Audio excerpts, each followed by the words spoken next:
सृष्टि की सहेली कहती है, तू दिखने में कितनी अजीब सी है, लेकिन मैं जानती हूँ हम सब में सबसे अच्छी शादी तो तेरी ही होगी। तेरे पापा अमीर जो हैं। और बता नहीं सकते यार, दहेज तो हर कोई देता है, ये क्या ज्यादा ले जाएगी अपने पति के लिए? अरे बड़े शहर में कोठी है इसके पापा की। अरे पापा की है ना, कौन सी इसकी है? इसकी होती तब तो कोई भी लड़का इससे शादी कर लेता। अरे पापा की मतलब पापा की है तो मेरी ही है ना? किसने कहा?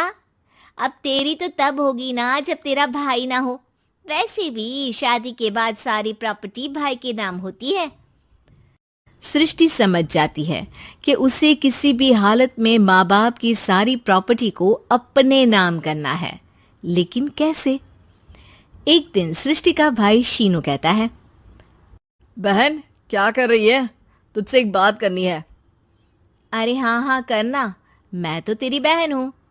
बहन मेरी लाइफ में ना एक लड़की है, बहुत अच्छी है। मैं सोच रहा हूँ माँ और पापा से बात करूँ शादी के लिए। सृष्टि को समझ में आ जाता है कि भाई की शादी होते ही भाभी उसे एक दिन भी घर में बर्दाश्त नहीं करेगी। क्या बात है भाई, बताना कौन है वो? यार वो बहुत अच्छी लड़की है, पढ़ी लिखी है, मेरे साथ जॉब भी करती है। बस एक प्रॉब्लम है। प्रॉब्लम? क्या प्रॉब्लम है भाई? यार वो शादीशुदा है, लेकिन उसके पति ने उसे सिर्फ इसलिए छोड़ दिया क्योंकि उसके माँ बाप दहेज नहीं दे पाए। सृष्टि ये सुनकर न जाने क्यों खुश हो जाती है। अरे भाई तो क्या हुआ, लड़की तुझे तो पसंद है ना? शीनू को लगता है कि बहन उसे समझ रही है। वो इस बात से अनजान होता है कि उसकी बहन की मंशा पूरा घर हड़पने की है। सृष्टि अपनी माँ से कहती है, मम्मी मुझे तो बहुत चिंता है, पता है शीनू क्या कर रहा है? अरे क्या कर रहा है, वो तो काम पर जाता है और वापस घर आता है। नहीं ना माँ, वो यही तो नहीं कर रहा, बाकी सब कर रहा है। आपको पता है उससे प्यार है, और वो भी एक शादीशुदा लड़की से। ये क्या हो गया?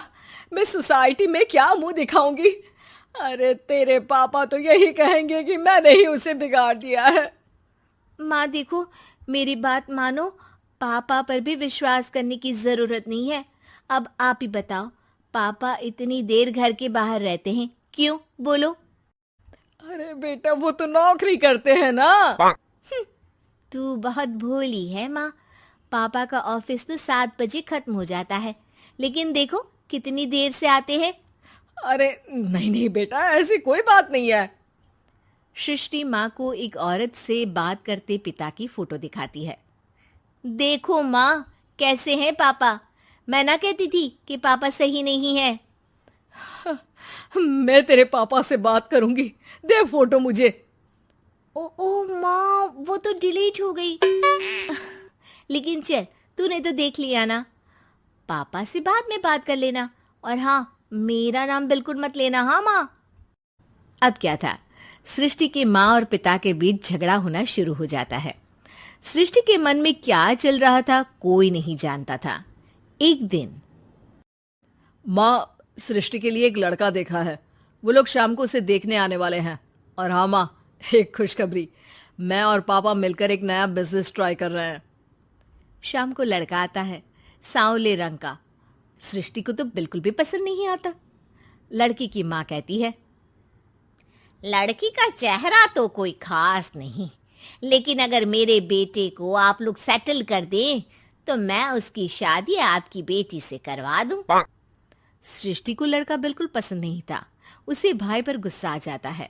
लड़के वालों के जाने के बाद कहती है, माँ देखा शीनू मेरे लिए कैसा लड़का लेकर आया, न दिखाने लायक न सुनने लायक, सेटल भी नहीं, वो भी हम करे। अरे माँ मैं जानती हूँ ये मेरी शादी किसी भी घर में क्यों करवाना चाहता है। अरे कैसी बात कर रही है बहन, तूने तो देखा ना, लड़के को मैंने ही मना कर दिया तुझसे शादी के लिए। जिसने लड़का बताया था उसने उसकी बहुत तारीफ की थी। बात आई गई हो जाती है, लेकिन सृष्टि का मन शांत नहीं होता। क्या करूं, कुछ समझ में नहीं आ रहा। मेरी शादी हो गई तो ये लोग पूरी प्रॉपर्टी शीनू के नाम कर देंगे, मेरे हाथ तो कुछ लगेगा ही नहीं। तभी सृष्टि को आइडिया आता है। वो किसी वकील को फोन करती है। जी देखिए, अगर आपके मम्मी पापा का तलाक हो जाता है तो आपके पिता की आधी प्रॉपर्टी आपकी माँ के नाम हो जाएगी, फिर उसे वो किसी को भी दे सकती है। सृष्टि अब माँ को बेटे के खिलाफ भरती है। माँ, शीनू पर नजर रखा करो, वो जिस लड़की के प्यार में है ना वो शादीशुदा है। यहाँ आएगी, सारा पैसा रुपया जमीन जायदाद सब हड़प लेगी। पापा का भी हाल तुमसे छुपा नहीं है।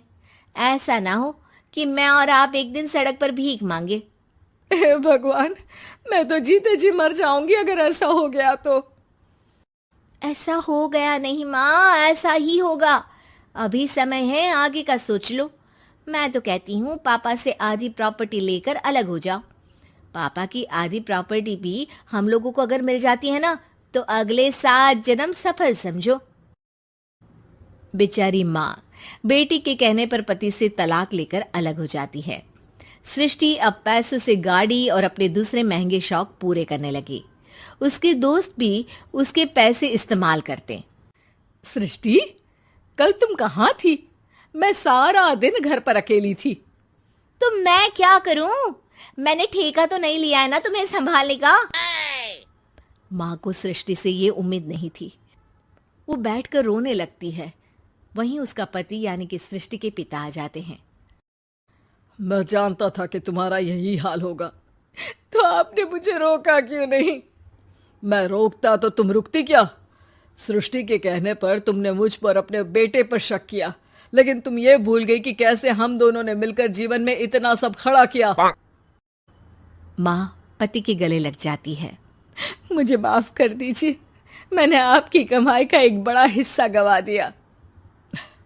कोई बात नहीं, तुम साथ हो तो मैं ऐसी 7 प्रॉपर्टी खड़ी कर दूंगा। तभी वहां सृष्टि आ जाती है रोते हुए। माँ, मयंक ने मुझे छोड़ दिया। वो बोल रहा था जब तक मेरे पास पैसे थे तब तक ही वो मेरे साथ था। पापा, माँ, मुझे माफ कर दीजिए।